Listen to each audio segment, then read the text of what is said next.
So let me ask you this question. Yeah. What was your swan dive? Yes. So I think my swan dive in many ways was choosing to accept that I was an artist and being ready to claim that. And for me, and I'll explain why it sounds, well, I don't know, very large and like nothing, but it for me meant uh one, that there was a certain level of agency that I had to take on into my own life and what I was doing.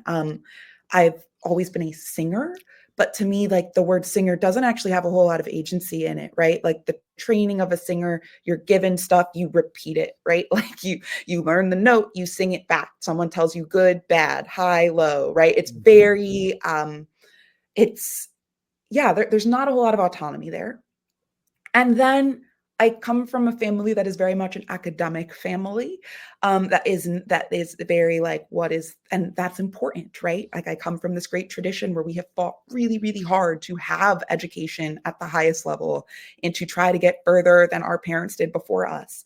And so it felt like a terrifying risk to take all of that which I had had access to and which my ancestors had built for me, and then to say, I'm going to choose a path that does not promise any sort of really much of anything in terms of what I'm promising I will deliver. It promises a process, it promises a value set, it promises how I choose to show up each day, but I can't promise what that's going to lead to. Um, and so for me, that was a huge choice to make. I think it happened in many steps. There were many times where I took a baby step, I ran back, et cetera, et cetera. But I think that's been my swan dive in that sense. Yeah. Have you said, you don't know where it leads. You didn't, are you now in a place to accept wherever it leads? And I think that was part of the terror, right? So I think, yes.